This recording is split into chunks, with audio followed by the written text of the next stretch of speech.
Ukweli ni kwamba klabu ya Young Africans inawachonganisha bodi ya ligi, TFF na mashabiki wa mpira Tanzania kwa hiki ambacho kinaendelea mpaka hivi sasa. Unajua tayari Yanga walishaonesha msimamo wao kwamba hawachezi mechi ya dabi. Manake walipaswa kuendelea kukaa kimya kama hawachezi, lakini sio kuendelea kuwakumbusha mashabiki kwamba hatuchezi.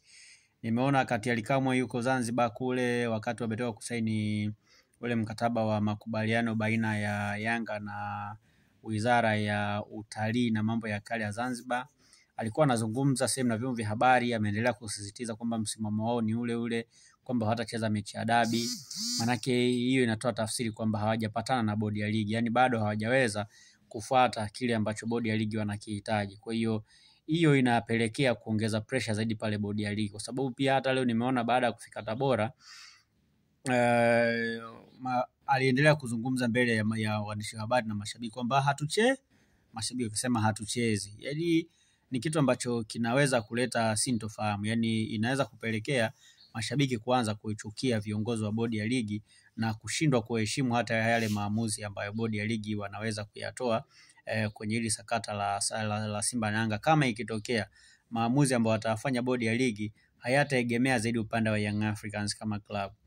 Unajua Yanga ni timu kubwa sana, ni timu yenye washabiki wengi sana, ni timu yenye influence kubwa sana. Kwa hiyo chochote ambacho wanakifanya kinaenda moja kwa moja kwa watu.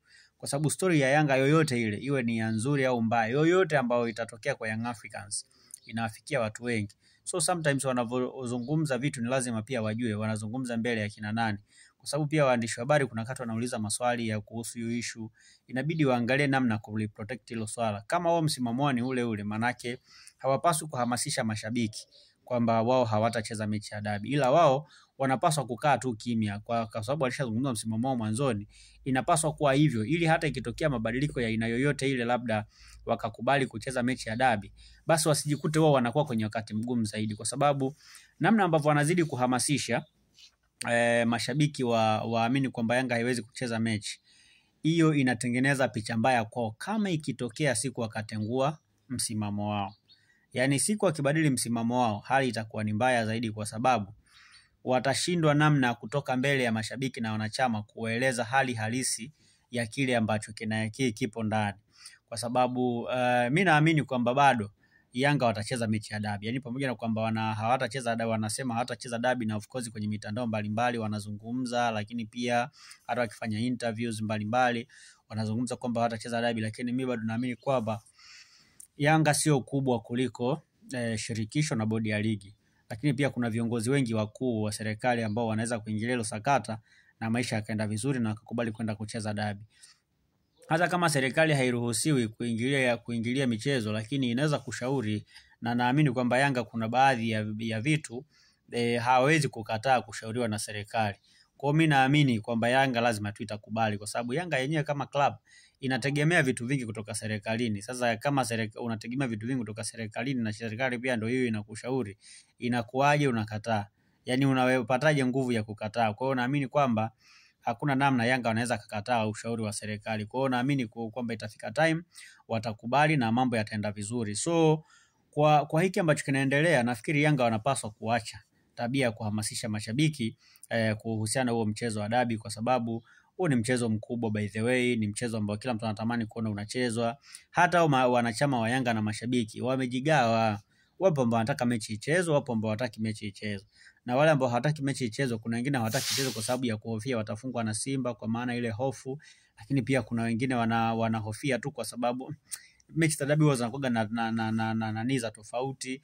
Lakini pia kuna wengine wanatamani mechi isichezwe ili wapewe point 3, kwa sababu wanajua ikipewa point 3 ile itakuwa rahisi kwa kuwa mabingwa. Kwa hiyo kila mtu anaweza kuwa na hoja yake na kitu ambacho anakitamani. Lakini kwangu mimi sitamani viongozi wa Yanga waendelee kuhamasisha sana kuhusiana hiyo issue ya dabi, kwa sababu mwisho wa siku inaweza kuwagharimu. Na inaweza kuwagharimu kwa sababu siku wakikubali kucheza mechi, itabidi waanze kutoka tena mbele ya wanachama na mashabiki kuambia, jamani, kwa maslahi ya mpira wetu tumekubali tucheze. Sasa hiyo ni fedheha ambayo sometimes hupaswi kukubali kuwa nayo. Sasa ili uweze kujiepusha na hiyo fedheha, maana yake ni kwamba unatakiwa kuwaambia tu wanachama na mashabiki kwamba jamani sasa hivi tutulie, tulishatoa msimamo wetu kwa bodi ya ligi, kwa hiyo tunasikiliza bodi ya ligi ndio wenye maamuzi, tuone watasema nini. Alafu baada ya hapo, ina maana hata kama mkija kubadili mitazamo inakuwa ni rahisi kuendea wanachama, hata mkiwaambia jamani kwa maslahi ya klabu yetu tumeamua tucheze mechi, ni rahisi kukuelewa. Lakini hivi ambavyo wanaendelea kuhamasisha kuzungumza hilo swala la kwamba hawachezi mbele ya wanachama, tena ni viongozi ndio wanazungumza sana mbele ya wanachama, inakuwa ileti picha nzuri, kwa sababu mwisho wa siku wakiamua kubadilika na kucheza mechi inaweza kuwagharimu kwa namna moja ama nyingine. Yani watashindwa kukaa na kujitetea na au kuzungumza mbele ya wanachama, kuwaambia kitu gani wanapaswa kufaa, kuwaeleza kwamba wameamua kurudi kucheza mechi. Kwa hiyo ambacho mimi nakiamini ni kwamba Yanga bado ni timu ambayo inapokea miongozo kutoka serikalini, inapokea miongozo kutoka bodi ya ligi, inapokea miongozo kutoka TFF. Kwa hiyo wanapaswa kukaa chini na kufikiria hiki ambacho wanakifanya sio kitu kizuri. Wanapaswa kutulia na kuangalia namna gani ambavyo wanaweza kuwarejea kwa wanachama wao na kuongea nao vizuri, ili kila mtu awe comfortable na kile ambacho kinaenda kutokea. Lakini sitaki pia kuamini kwamba Yanga kweli hawatacheza mechi, maana yake wanapaswa pia kutengeneza mazingira ambayo mashabiki na wanachama watawaelewa vizuri hata pale ambapo wataamua kurudi kucheza mechi, kwa sababu wasipotengeneza mazingira wao kuja kurudi vizuri wakiamua kucheza mechi, wanaweza kuonekana kama hawafai kuwa viongozi, kwa sababu wataonekana hawana misimamo. Kwa sababu tayari walishatangaza kwamba watacheza mechi, afu baadaye wakija kukubali kucheza mechi wataonekana kama hawana misimamo na wanachama wanaweza kawatoa kwenye mkutano mkuu. So ili kujiondoa kwenye pressure aina hiyo, inabidi waandae wanachama na mashabiki saikolojia kwamba anytime wanaweza karudi wanakabadilisha mitazamo. Lakini hiki ambacho wanakifanya ni kitu ambacho kitakuja kuwagharimu siku za hapo mbeleni. Tusubiri tuone. Na kwamba hii sinema mwisho wake itakuja kuisha wapi, lakini ninachokiamini ni kwamba Yanga watacheza mechi ya dabi na watarudi kwa wanachama wao kuwaambia kwamba kwa maslahi ya mpira wetu tumekubali tucheze mechi ili tuweze kujitetea nafasi yetu ya kuwa mabingwa. Tusubiri tuone, ila mimi naamini kwamba Yanga watacheza mechi kwa namna yoyote ile.